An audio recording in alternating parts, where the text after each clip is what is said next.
Hello friends, આજે આપણે બનાવશું વ્રત કે ઉપવાસમાં બધાના ઘરે બનતી અને બધાને ખૂબ જ ભાવતી બટેટાની સૂકી ભાજી. તો ચાલો બનાવવાનું શરૂ કરીએ. સૂકી ભાજી બનાવવા માટે સૌથી પહેલાં તો મેં આ બટેટા બાફી લીધા છે. 500 ગ્રામ બટેટા લઈ અને બાફી ઉપરથી છાલ કાઢી અને જુઓ આવડા પીસ કરી લીધા છે. તો નાની મોટી સાઈઝના તમને જેવડા યોગ્ય લાગે, પણ આવડા સૂકી ભાજીમાં આવડા પીસ કરવાના હોય છે. તો આ પીસ કરીને આપણે કમ્પ્લીટ છે. હવે આપણે આને વઘારવાની છે. હવે બટેટાને વઘારવા માટે એક જાડા તળિયાવાળું વાસણ લીધું છે અને વાસણ થોડુંક મોટું હોય એવું લેવાનું હોય છે, જેથી કરીને હલાવવામાં તમને સરળતા રહે.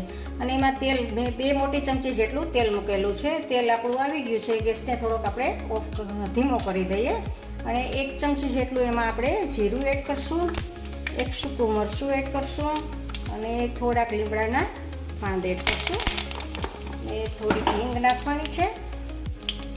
અડધી ટીસ્પૂન જેટલી આપણે હિંગ નાખશું. ગેસને આપણે સ્લો જ રાખ્યો છે.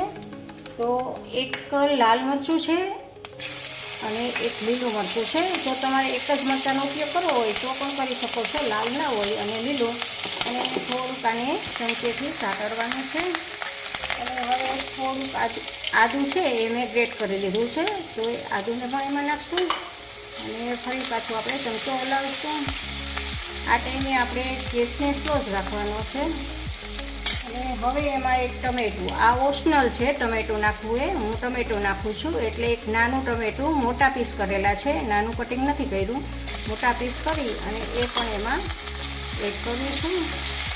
તો આમાં બધું મિક્સ કરી દેવાનું છું. 1 મિનિટ માટે આપણે સાતળવાનું છે. ટમેટાને કૂક થવું એવું જરૂરી નથી, તો 1 મિનિટ માટે આપણે સાતળી લેશું. હવે 1 મિનિટ પછી આપણે ગેસને મીડિયમ કરી દેવાનો છે. અને ટમેટાં આવી રીતે ક્રન્ચી થોડા કરીએ, આખા આવે થોડાક ક્રન્ચી રહે એ જ સરસ લાગશે. તો હવે આ ટાઈમે આપણે બટેટાને એમાં એડ કરવાના છે અને બટેટાને સારી રીતે મિક્સ કરી દેવાનું છે. બધો જ મસાલો કોટ કરી દેવાનો છે બટેટાને.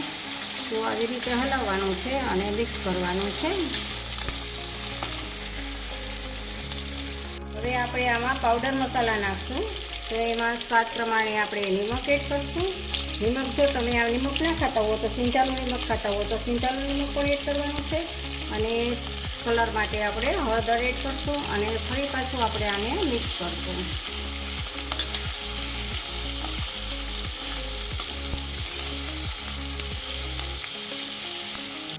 ગેસને આપણે સ્લો કરી દઈશું. હવે આપણે 1 ચમચી જેટલી આમાં ખાંડ એડ કરશું અને અડધા લીંબુનો રસ એડ કરશું. અડધી ટીસ્પૂન જેટલી મરી પાવડર આપણે એડ કરશું અને બધું મિક્સ કરી દઈશું.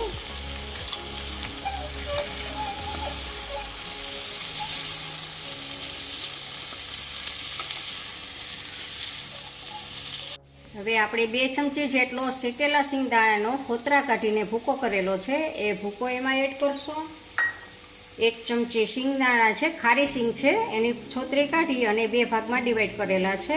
એ સિંગદાણા આપણે ખારી સિંગના લેશું અને દાડમ લેશું. થોડાક આપણે 1 ચમચી જેટલા દાડમના દાણા લેશું અને થોડાક આપણે બચાવશું. અને 1 ચમચી જેટલા તલ લેશું અને થોડાક લીલા ધાણા લેશું અને સારી રીતે બધાને મિક્સ કરી દેવાનું છે.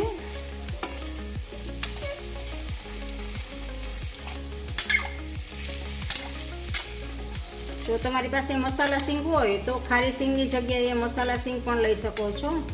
તો જુઓ આપણે સૂકી ભાજી બનીને તૈયાર છે. આમાં તમારે ટેસ્ટ છે એ ટેસ્ટ કરી અને મીઠું કે ખાંડ જે વધતું ઓછું કરવું હોય એ કરી શકો છો. તો આપણી આ સૂકી ભાજી બનીને તૈયાર છે. માત્ર મિનિટોમાં જ, બટેટા બાફેલા હોય તો માત્ર મિનિટોમાં જ બની જાય છે. આપણે આને એક સર્વિંગ પ્લેટમાં લેશું.